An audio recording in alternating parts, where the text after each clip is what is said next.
Panoramic lifestyle, a vision moves in all directions. So welcome back to Dopamine. I am here with elainemollindo. I feel so comfortable saying her last name now. I love it. So when we last left the break, we were talking about just some wonderful things on how to, the perspective of being vegan and how you can decide if that's a conversion that you want to make. I also touched on the fact that one thing that I admire about you is that you walk in purpose, and so that you don't just do things just because. So you are heavily involved with nonprofit organizations and fundraising in the community. So I would love for you to just tell us how you got involved with that and, where people can find you next. Okay. Where I got involved with that was actually one of our instructor family members. He was really interested in doing a monthly event where he would donate, the entry fees to a nonprofit organization, and then abruptly had to leave the state for business. And so I asked him if I could help, carry on the torch, because most of my career I've been involved with nonprofits and human services. And so he gladly accepted. He was doing these events with another instructor, Julia Gibbs, and so the instructor that I'm speaking of is Christopher Johnson. And so we kind of just have been going for the last, this is our 10th event. Yeah, it's at the 10th. And it's been way more successful than we ever thought that it would be. They get bigger and bigger each time. So I am the community liaison. I make contact with a nonprofit that we are choosing to help, and then we try to offer exposure for this whatever program we're serving, where we kind of post information to bring awareness to their cause, and then after the event, we take the money and we donate it directly to them after paying for the cost of the space, which is very, very modest.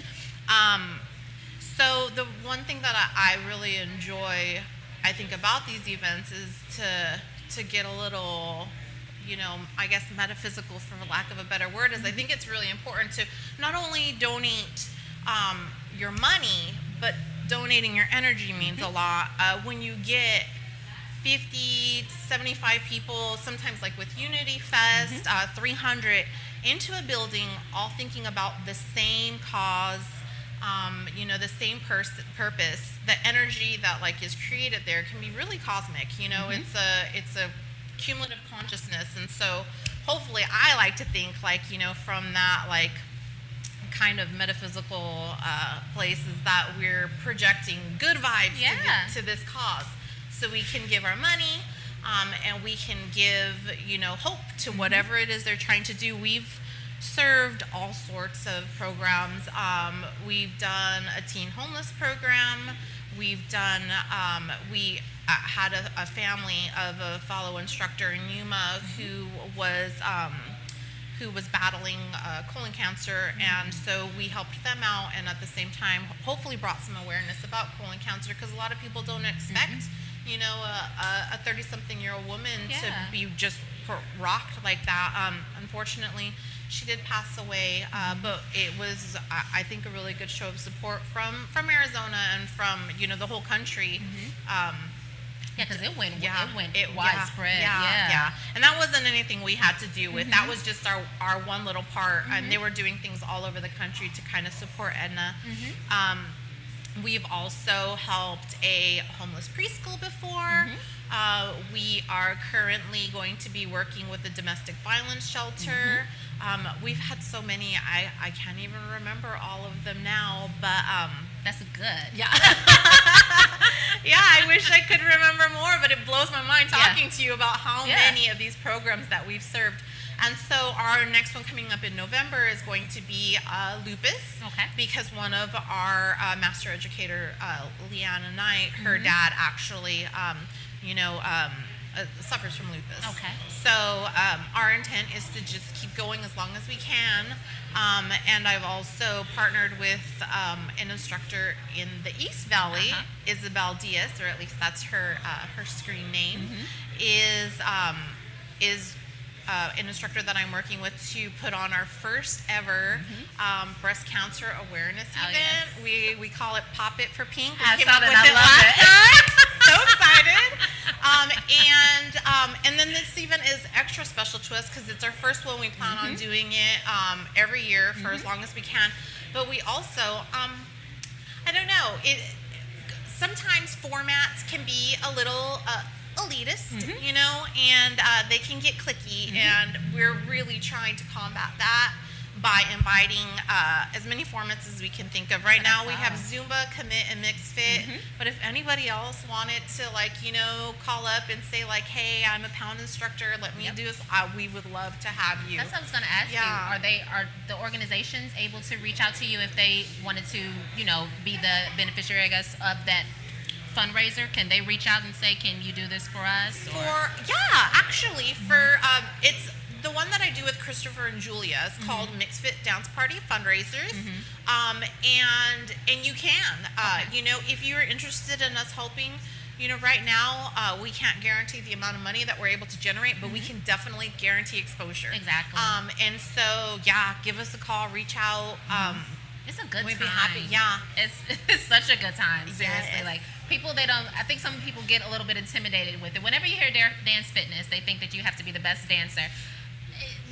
Leave that for the front row divas. Like, let them get it in. But if you come and you just move, you know, that's the whole thing. It's just good energy, you know. Yes. So that's what I was wondering, if they could reach out, because you guys come with these organizations like that, and I'm like, how do they find them so quickly and work with them? Yeah, I happen to have been in the nonprofit and human service arena for, I think something like 20 years now. Okay. And so a lot of these organizations I either worked with or as a caseworker have been at their site and saw like their amazing, you know, cause.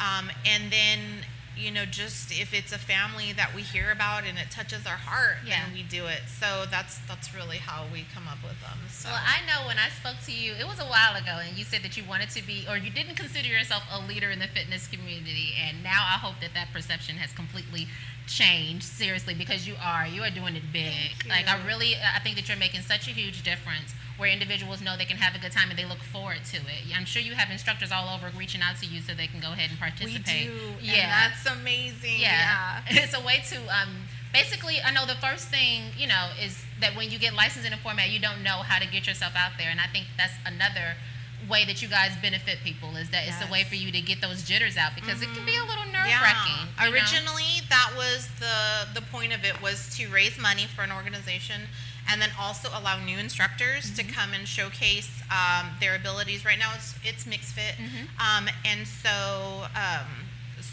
now it's kind of grown. Now, you know, we don't have new instructors that want to get up there. We have lots of seasoned instructors that are like, hey, I'm ready. We want to do it. Yeah. So I just want to seriously thank you guys. Thank you so much for coming, and thank you guys for watching. One thing that I did plug before is that we have this wonderful place, Masterpiece Donuts and Coffee. I keep butchering the name. It's on Indian School Road in Phoenix, and they are just so lovely, where they let us come in here and film. I have actually been munching away on mine. It's the Michelangelo, but they actually have a vegan-friendly one too. So, as we talked about before, it is about portion control, and we're just going to say this is my one and only one, just for you know, credibility purposes. This is the only one that I've had. So, thank you, Elaine, so much. We're going to go ahead and just take a bite, just to, you know, commemorate it. Thank you. Amazing. So you see, they have it where if you want to come in and get a donut made with all the toppings, that's fine. But if you want to go ahead and be vegan friendly and gluten free as well, they have that too. So thank you, Elaine, so much. We're going to go ahead and drop the handles. They have, once you said again, in November they have a fundraiser coming up, and then just look for it. If you want, you gave the okay to register as a friend. If you want to go ahead, friend me, Elaine Mollindo, and then Elaine Mollindo on Instagram as well. I'd love to have you. Perfect. Thank you guys so much, and hope you enjoyed the episode. Until next time.